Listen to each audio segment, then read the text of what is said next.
Hi guys, today I want to talk to you about income and expenditure. Before I go into that, what I just want to clarify, which I should have done maybe in my last video, is my position when I started my debt repayments. Because obviously everyone who is in debt or gambling debt or whatever will be starting from a different point. It might be that you're able to manage your debts yourself and you can manage your repayments if you stop gambling, basically, and if you manage to succeed in your gambling recovery, you can pay your debts as scheduled, as planned, as contracted, and if that's the case, then do that because you'll be protecting your credit rating. In my situation, I'd got to a point where I'd borrowed up to my eyeballs. I couldn't borrow any more money. I defaulted on lots of payments. And while some of my debts were still with the original lenders or original creditors, a significant number of them have been passed to sort of debt recovery agencies, these companies that buy up bad debt and then obviously pursue you relentlessly for the money. So that was where I was, and that's the position from which I'm approaching this. Obviously, if you are in a better situation, I really hope you are, then it might be that you can, by cutting gambling out of your life and the obviously expenditure that comes with that, you might be able to manage it, as scheduled, as planned, as contracted. And if obviously that's the case, then do that because it's going to protect your credit score and it's going to obviously help you rebuild your credit and everything else further down the line. That being said, I want to talk today about income and expenditure and income and expenditure forms, because these are things that you'll become very, very familiar with as you start to negotiate with creditors and you start planning the way you're going to repay your debts. Okay, now there's two primary purposes for an income and expenditure form. Firstly, they are for yourself, and secondly, they are for your creditors.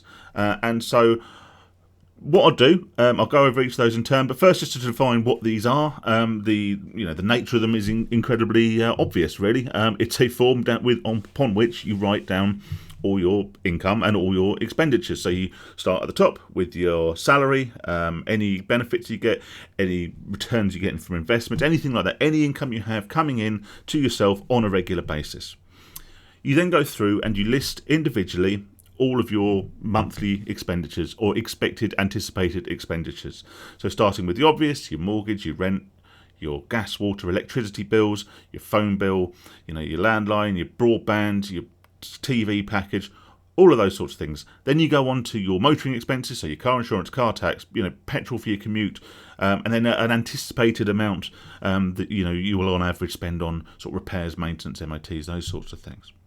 And you'll then go through with all your other expenditures. So they are your personal expenditures, so food, groceries, clothing, shoes, entertainment, smoking, drinking, socialising, gifts for others, etc., etc. And then at the bottom, you'll add up all your expenditure. You add up your total income, and then you'll be left with that number. And that is the number that you will ultimately base your repayment schedule on.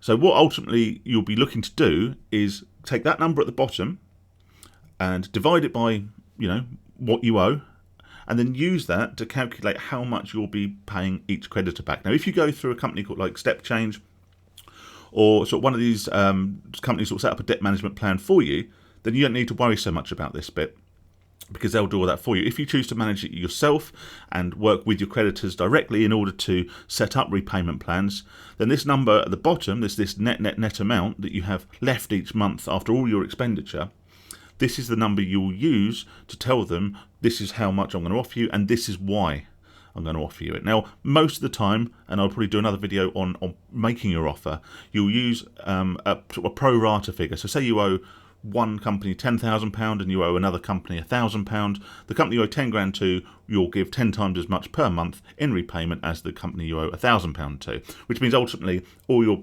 payments for all the creditors you have will end at the same time, and in the interim they're all getting a fair proportion of what you owe them back. Okay, but maybe I'll make another video on the actual calculations in due course. So like I said, there's two reasons you make an income and expenditure form. Now, the obvious one that I've just sort of started going over there is you do it for your creditors. You do it to show them, this is what I spend, this is what I've got. I owe a total amount of this. This is what I can afford to pay each month. So you're going to get this bit. This is how much I can realistically afford to pay you. And if you can demonstrate to your creditors that this is an honest figure, this is an accurate figure, and this is all I have got, and this is all I can offer you, then 9 times out of 10 they will actually accept your offer. The other reason you do the form is for yourself, because quite honestly, I didn't know before I completed an honest income and expenditure form, how much money I did actually have each month that I would be able to use to start repaying this mountain of debt. I made a little video a while ago called "Can You Afford to Gamble?" and it revolved around this principle where we have in our heads a figure, an amount of money that we think we have to ourselves each month that we can spend on ourselves, be that through proper, decent, purchases or through gambling, drinking, and all the other bad things that we do with our lives. But that figure in your head is often woefully inaccurate. And actually, once you boil it down and you do look at your day-to-day expenditures and your monthly expenditures, you'll often find that you have significantly less money each month disposable than you originally anticipated, which is part of the reason, apart from the addiction, that we end up with this debt, because we have a figure in our minds that we think we can afford to spend, but it transpires we don't, because there's all these other expenditures which you're rewriting down on these forms that you really haven't considered. Petrol was a big one for me. I was spending £300 a month on petrol purely getting to and from my office. And I knew I was spending money out on petrol, of course I did, but I hadn't written it down. I hadn't written down my car tax. I hadn't written down like the groceries and the fact that I do have to buy, new shoes every now and then. All these sorts of things you don't think about. So that's why you do this income and expenditure the first time. You do it for you. You do it to ascertain how much money you can realistically put towards solving this problem. And then you use it, the same form, to leverage with your creditors, with the people you owe money to, your offer. You say, this is how much I've got, and this is why I can afford to offer you this much, and it'll be paid off in X amount of years or whatever. Okay.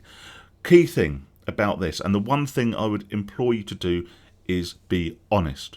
And now we always talk about being open and honest with creditors because it's important from a legal perspective, but it's also important for yourself and to allow you to live. And let me explain. If, for example, you're a smoker, okay, there will be a section on the form to say smoking. Put down an honest amount. Put down what you are smoking now. Don't think you have to make plans to quit smoking because it's seen as a luxury. Put down how much you spend on cigarettes. I don't know what a packet of cigarettes is now these days, £9. If you smoke a packet a day, factor that in. Factor in £9 a day for smoking, because that's an honest figure. If you drink, if you go to the pub, of course consider whether or not it's something you can cut down. But if it's something that's deeply ingrained in your lifestyle and it's something that you've been doing regularly, or it's your, as it is for some people, your only social outlet, then factor that in. Put it down. There'll be boxes on this form for things like gifts, birthday presents for others. Be honest. How much do you spend on other people for Christmases, birthdays, all those sorts of things? Put it down. And the reason I say to do this is because whilst there's always a temptation to kind of go, well, actually, yeah, that is a bit of a luxury, maybe I shouldn't put that down because, the creditor won't accept my offer. But if you don't put that down, and you end up with a bigger number at the bottom, you're going to be using that money to pay back debts, and you won't be able to smoke, you won't be able to drink, you won't be able to buy presents for people, and it will have such a substantial impact on your life that the chance of you actually maintaining these repayment plans that you're setting up becomes less and less, because you're making big sacrifices, forcing yourself to make big changes to your lifestyle purely to satisfy these debt collection agencies. As I said in my first video, be comfortable. Allow yourself to live. Don't allow yourself to, live luxuriously. If you put down, a £500 a month budget for socialising, then yes, the creditor that you're contacting has every right to turn around and go, well, actually, no, we're not going to accept your offer because you shouldn't be spending that. But put a fair amount down. Put an honest amount down if you can. If you don't think you can genuinely be honest, then of course maybe there are other things you can address in order to help repay your debt quicker. Not just because it's a positive lifestyle change, but because it might mean you can repay your debt quicker, get back in the black and live the rest of your life. But when you're completing these forms, I implore you, be honest, and be upfront. And if you do smoke, you do drink, write these numbers down and make allowances for them. If your commuting costs are abnormally high, as mine were, because I was driving a huge distance every day, then put that down. Be honest. Don't feel like you have to pull any punches just to please your creditors, because ultimately it's going to backfire and you're going to end up, not basically welching on your arrangements, and then you're back to square one again. All right, guys, very short one today. I will get back to you soon with my next bit of this series. And yeah, have a good day and catch you soon.